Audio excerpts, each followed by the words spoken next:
Қайырлы күн баршаңызға. Бүгін біз сіздермен бірге мынадай үйге киетін аяқ киімдерді тоқып үйренетін боламыз. Мінекей мынандай табанымен тоқимыз. Бұндай аяқ киімдерді тоқу үшін бізге иран жіптері, крючоктар, мінекей 3,5 крючок керек және мынадай крючок керек болады. Бұның жуандау жағын қолданатын боламыз. Және де бізге маркер, ине, қайшы керек болады. Және ең бастысы бізге мынадай дайын арнайы табандар керек болады. Бұлардың арнайы өзінің мынадай тоқитын тесіктері болады. Тоқуға өте ыңғайлы. Сонымен біз тоқуды 3,5 крючоктан бастайтын боламыз. Мінекей мынадай мотивтерді тоқып аламыз. Бізге 6 штук мотив керек болады. Және мен осы 3 түрлі жіпті қолдандым. Ал сіздер өз қалауларыңыз бойынша жіптерді алып тоқысаңыздар болады. Ең алдымен мотив тоқимыз. Бізге 3,5 крючок керек болады. Мотивті мен көк түсті жіптен бастадым. Көк түсті жібімді аламын. Және біз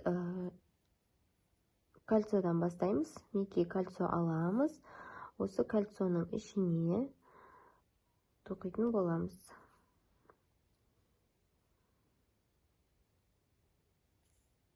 Ең алдымен біз 4 воздушный петлядан бастаймыз. 4 воздушный петля тоқимыз.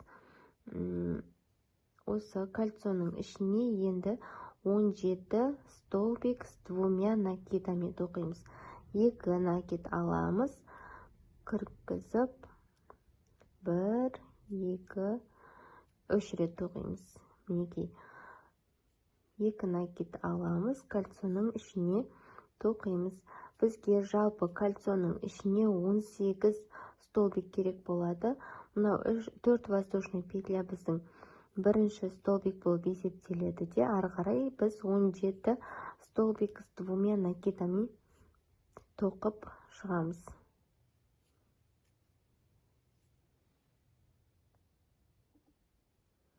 Мінекей мен 18 столбик тоқыдым, яғни 17 столбик, мынау бірінші, 4 воздушный петля, 18-ші. Енді мынау біз балғашқы жібімізді барынша тартамыз. Және де осыны келесі қатарда бірге тоқып кететін боламыз. Мінекей қатарды осы жерден аяқтаймыз. Біз 4-ші воздушный петляға жіпімді кіргіземіз. Мынау жіп осылай ортасында қалады. Осылай жіпімізді шығарып, мынадан да шығарамыз. Соединительный жасаймыз да. Бір воздушный петля алып, біз жіпімізді осы жерден қиямыз. Жіпті былай шығарамыз. Міне бізде алғашқы дөңгелегіміз дайын. Келесі қатарға кірісеміз. Келесі қатарда менде қара түсті жіп. Қара түсті жібімді аламын.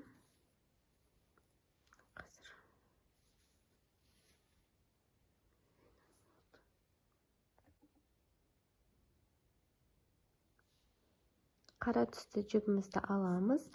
Ең алдымен бастапқы петлясын жасап аламыз. Осылай енді дөңгелегімізді алып, енді біз столбиктардың ортасына тоқитын боламыз. Мінекей ортасына кіргізіп, жібімізді алып, осылай шығарамыз да 3 воздушный петля тоқимыз. 2, 3.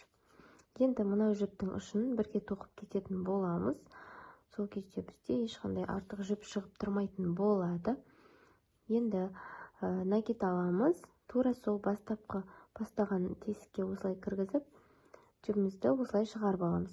Тағы да накид алып, дәл осылай жасаймыз. Мінекей.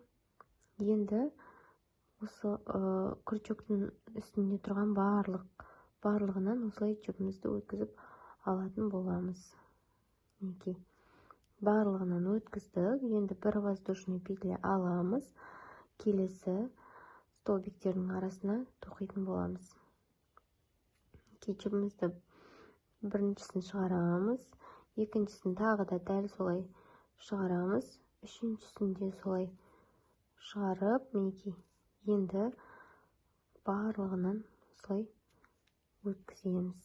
Және бір воздушный петля тоқимыз.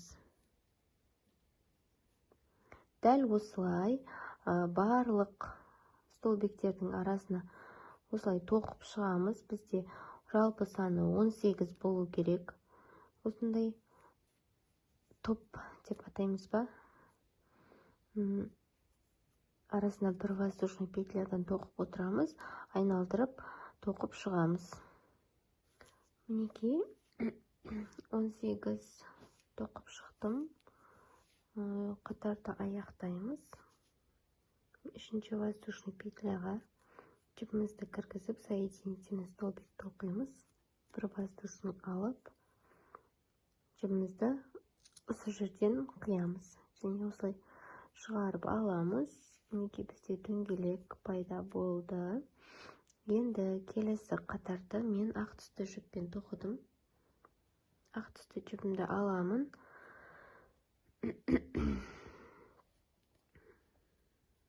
Мінекей, бұған да осылай өткен қатардағыдай осылай бастапқы жібімізді жасап аламыз.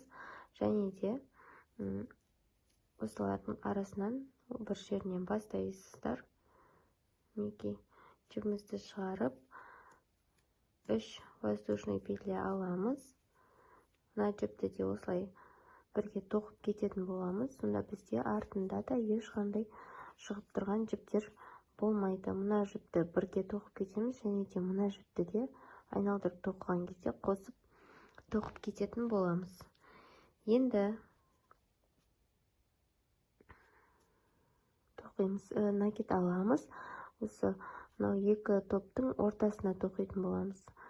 Крючокты кіргізіп шығарамыз да бір рет қана тоқимыз.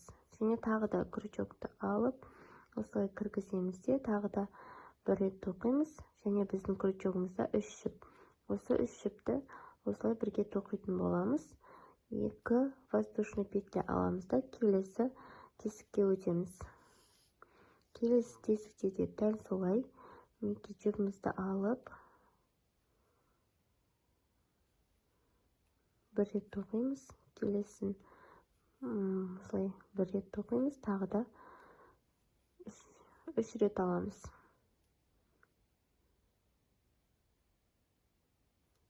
Енді осылай жібімізді осылай тоқитын боламыз. Айналдырып тоқып шығамыз. Келесі бір тоқып көрсетейін. Мінекей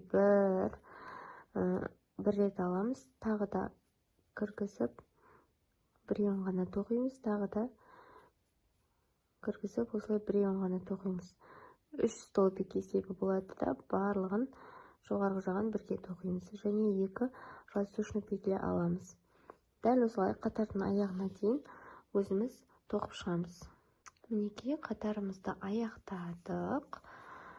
2 воздушный петля тоқыдым. Енді біз мына жердегі 3-ші воздушный петляға жібімізді кіргізіп, соединительный петля тоқимыз да, бір воздушный петля алып, жібімізді осы жерден қиямыз. Енді біздегі келесі қатар. Енді мынау әр тесіктерге тоқимыз. Тағы да осы бір тесікке кіргіземіз. Жібімізді аламыз басқа түсті. Оны да жаңағыдай бастапқы петлясын жасап аламыз. Мінекей, жібімізді кіргізіп 3 воздушный петля тоқимыз. Және мынау жіпті бірге тоқып кететін боламыз. Енді осы тесікке тағы да бір столбик тоқимыз. Полный тоқимыз. Бұны ешқандай жартысын тоқымаймыз олай.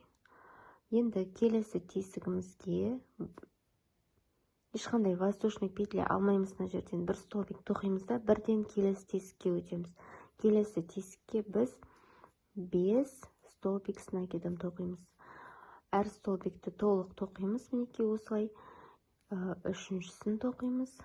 3, 4 және 5. Осылай 5 столбик тоқимыз. Мінекей. Енді келесі тесікке өтеміз. Ешқандай воздушный алмаймыз, еш нәрсе жасамаймыз. Тек келесі тесікке өтеміз. Келесі тесікке біз 3 столбик тоқимыз. 2 және де 3. Енді тағы да келесі тесікке 3 столбик тоқимыз. Так, мына жібімізді кішкене тартып тоқимыз да. Мінекей. 1, 2 және 3. Енді мына жерді кішкене тартсақ, мына жіп арасына осылай кіріп кететін болады. Келесі тесікке міне біз 3 столбиктен 2 тесікке тоқыдық. Енді келесі тесікке біз 5 воздушный тоқимыз.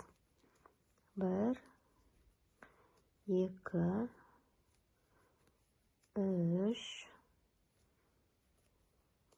4 және 5. Мінекей, бұл біздің бұрыштарымыз шығатын болады. Мінекей, осы айналдырып тоқыған кезде бізде осындай 5 столбик тоқитын 6 не шығады, 6 бұрышымыз осылай бөлініп шығатын болады. Мінекей, келесі тесікке 3, одан кейін 3, одан кейін 5, 3, 5 осылай ары қарай жалғастырып қатарды соңына дейін тоқимыз. Мінекей, мен қатарды аяқтап, мына жерге, мінекей, біз мына жерден 3 столбикпен, 3 воздушныймен бастаған едік, иә. Сол жерге тағы 1 столбик тоқыдым. Бізде 3 столбик болды. Және 3-ші воздушный петляға кіргізіп, соединительный петля тоқып, осылай жіпті қиып тастадым. Мінекей, бізде 6 бұрышты мотив пайда болды. Енді біз келесі соңғы қатарды тоқитын боламыз. Келесі қатарды тоқу үшін біз мен сұр жіпті пайдаландым. Кез келген жерінен бастаймыз. Және де біз осы қатарда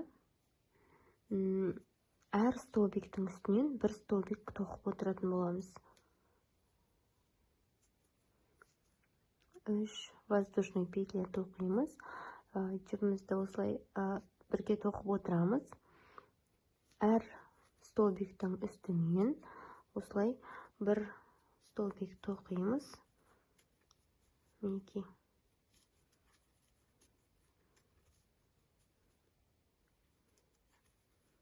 Енді біз мінекей мынау 5 тоқыған жерге, 5 столбик тоқыған жерге ортасындағы 3-ші столбиктің үстінен 3 столбик тоқимыз. Мінекей. 1, 2, 3. Міне.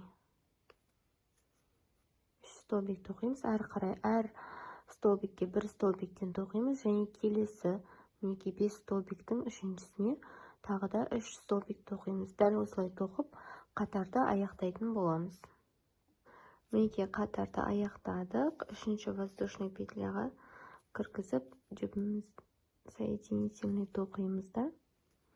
1 воздушный алып, жібімізді қиямыз. Біздің мотивтеріміз дайын. Мінекей, 3 мотив. Енді осы 3 мотивті біріктіруіміз керек болады. Біз оны инемен тігу арқылы біріктіреміз. Сұр жібімізді аламыз.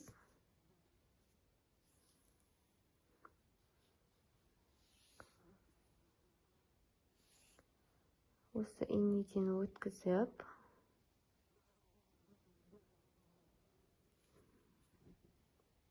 арнайы осындай тоқымаға арналған инемен тігеміз.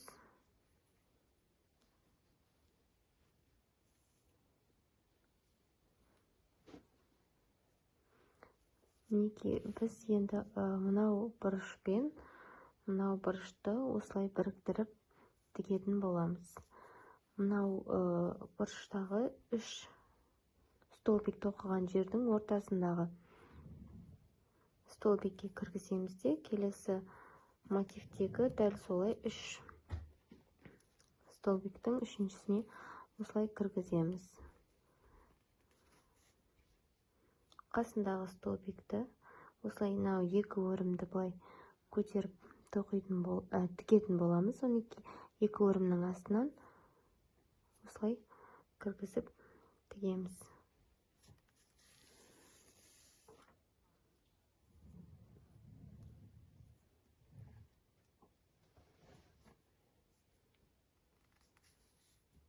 Біреуін тастап, екіншісіне кіргіземіз. Мінекей, былай.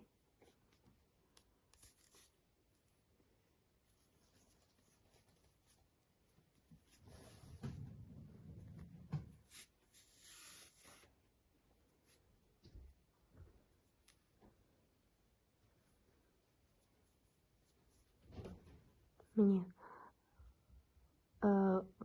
мына жерден кіргіземіз де, мінекей, кіргізіп ары қарай өткіземіз ғой. Сосын келесі бір столбикті тастап, келесі столбикке қайтадан бері қарай кіргіземіз. Сол кезде бізде әдемі тігіс шығатын болады. Мінекей, қайтадан арт жақтағы, мына жерге кіргізіп, мына жерден шығарамыз. Қайтадан осылай кіргізіп, осылай шығарып тігеміз. Соңына дейін, мінекей, мынау келесі 3 столбиктің мінекей екіншісіне жеткен кезде тоқтаймыз. Мінекей, соңына дейін тіктік. Енді мына бұрышына мына мотивті былай тігуіміз керек болады. Ол үшін мына жерден аяқтадық қой, бірінші столбикке осылай жіпті, иінені осылай өткізіп, мына жердегі үшінші емес, мінекей, 3 столбиктің ортасындағысына ар жақтан бері қарай кіргіземіз де, мына жақтағы мына жерге осылай кіргізіп тігеміз. Мінекей.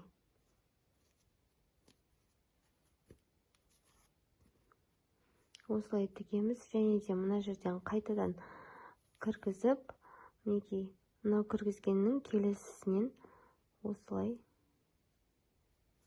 кіргізіп тігеміз. Және дәл жаңағыдай қайтадан ары қарай тіге беретін боламыз.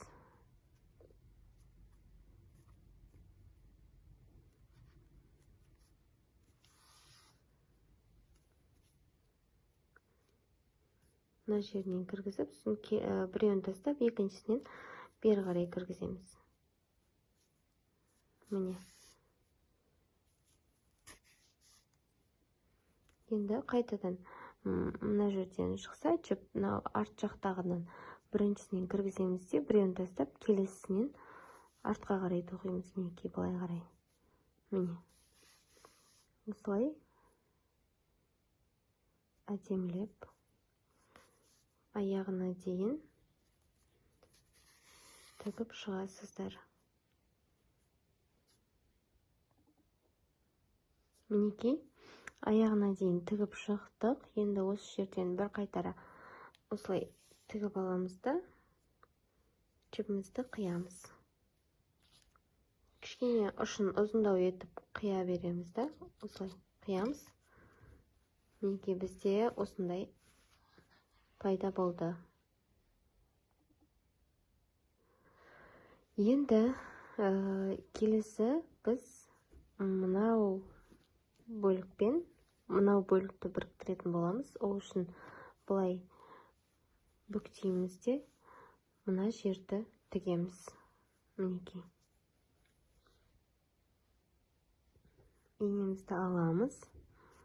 Ортасындағы столбикке кіргізіп, келесі мотивтегі ортасындағы столбикке осылай кіргіземіз.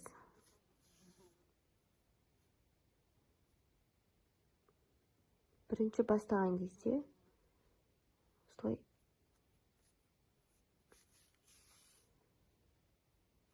мына жердегі жіпті кішкене ұзындау қылып қалдырамыз.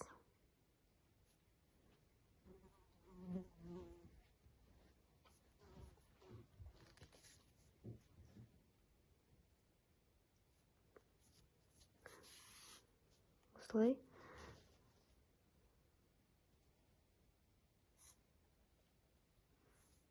мына жердегі біткен жерге дейін өздеріңіз тігіп шығасыздар. Мінекей, тігіп шықтым, жібімді қиып тастадым. Міне біз тіккен кезде осылай әдемі болып шығады. Енді мінекей соңғы жұмыстары қалды. Ендігі кезекте біз мынау жерді айналдыра столбик без накидпен тоқып шығамыз, және мына жерді айналдырып столбик без накида тоқып шығуымыз керек. Яғни біз обвязка жасап шығуымыз керек. Мінекей толық обвязкасын жасап шықтым. Мына жоғарғы жағын айналдырып толық тоқыдым без накидпен, және төмен жағын осылай без накидпен айналдырып тоқып шықтым. Енді біз табанын тоқуға кірісеміз. Табанын мінекей мынандай тесіктер бар, айналдыра жасалынған. Осы тесіктерден тоқитын боламыз. Осындай ортасынан тоқыған ыңғайлырақ болады. Біз мына крючокты қолданамыз. Жуан жағын қолданатын боламыз. Осылай кіргізіп, жібімізді тартып шығарамыз. Және де бір іліп аламыз. Айналдыра тоқып шығамыз. Келесі тесікке столбик без накид тоқимыз. Және осы тесікке тағы да столбик без накид тоқып шығамыз. Мінекей, әрбір тесікке 2 столбик без накидтен тоқып шығатын боламыз. Біріншісі және екіншісі. Мінекей. Осылай тоқып шығамыз, және мына жағына келейік. Мына жағына, егерде мына жерде сіздерде бір тесік және де былай 2 тесік болса, 7 столбикке, ал егерде осылай 2 тесік қатарынан тұратын болса, 8 столбикке 3 столбиктен айналдырып тоқып шығатын боламыз. Мінекей, менде мынандай 2 тесік бар екен. Өздеріңіз жобалап қарайсыздар. Мысалы, былай тұрған кезде, былай мына жағындағылар барлығы айналдырыла 3 столбиктен тоқылу керек. Мен сонда мына жерден 8 столбик тоқитын болам. 8 столбикке 3 столбиктен тоқ. 8 тесікке, тесікке 3 столбиктен тоқитын боламын. Мінекей, 2, 3. Міне дәл осылай. 1, 2, және де 3. Осылай 8 столбик тоқимын да, ары қарай айналдыра 2 столбиктен тоқитын боламын. Және мына жер жағына келгенде де тура сондай. Мына жерден осылай жобамен аласыздар да, ар жағына 7 немесе 8 шығады. 7 шығады, кей кезде 8 шығады. Сол 7-8 тесікті 3 столбиктен тоқып айналдырып тоқисыздар да, мына жерге келген кезде жіпті қиясыздар. Мінекей, біз соңғы тесігіне келдік. Біз мына жерде біреу ғана тоқыған едік. Енді дәл осы тесікке тағы да бір столбик тоқып қатарды аяқтаймыз. Соединительный петля жасаймыз. Бір воздушный алып жібімізді қиямыз.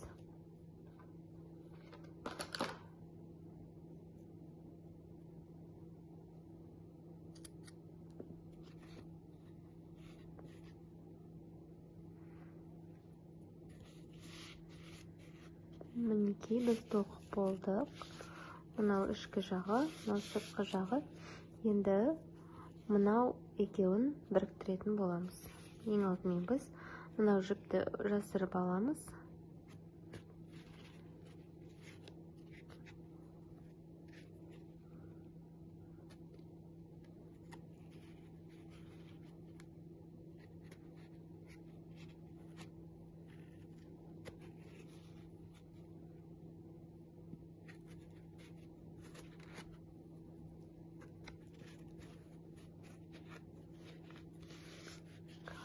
Енді бізге маркерлер керек болады.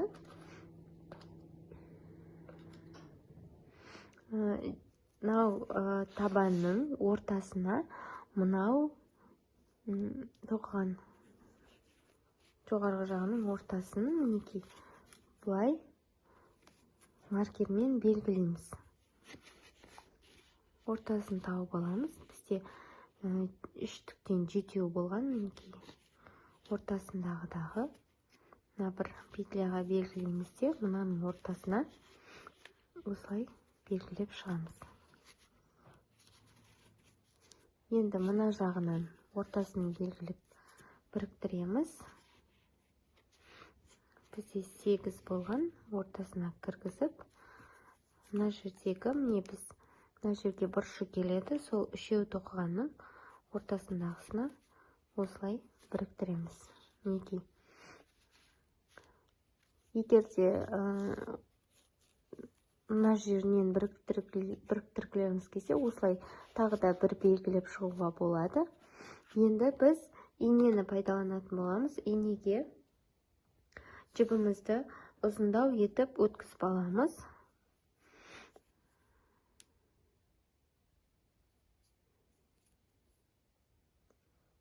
Так,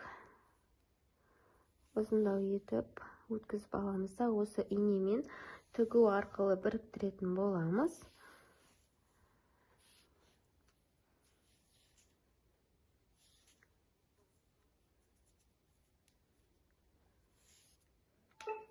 Қысқа етіп алып қойсаңыздар, кейін оны жалғаған өздеріңізге де кішкене ыңғайсыздау болуы мүмкін. Сондықтан кішкене ұзындау етіп алғандарыңыз ыңғайлы болады.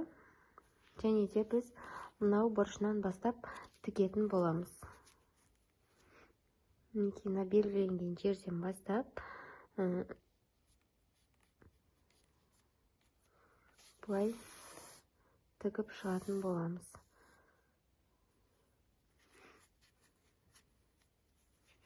Бұлай петляларын бір-біріне келтіріп алсақ, өзімізге ыңғайлы болады.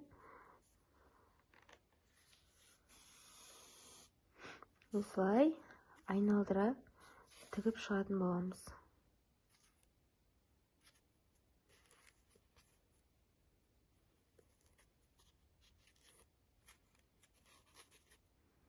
Басында кішкене ыңғайсыздау болады, бірақ кейін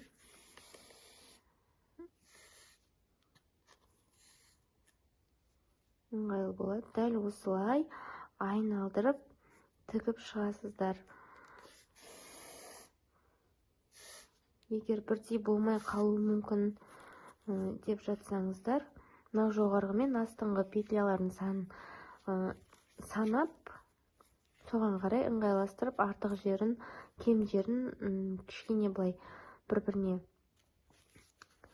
мысалы, екеу артық болатындай болып жатса, мына жерден екеуін біріктіріп, мына жерден екеуін біріктіріп, солай тігіп жіберулеріңізге болады. Оған ештеңе етпейді. Ең бастысы айналдырып, бірдей етіп тігіп шықсаңыздар болды. Мінекей, мен толық айналдыра тігіп, байлап, ішіне жаздырып қойдым. Бізде осындай үйге киетін аяқ киім шықты. Менімен бірге болғандарыңызға рахмет. Сіздерге ұнаса, маған лайк басыңыздар. Түсінбеген жерлеріңіз болса сұраңыздар, комментарийге жазыңыздар. Сіздерге қуана жауап беретін боламын.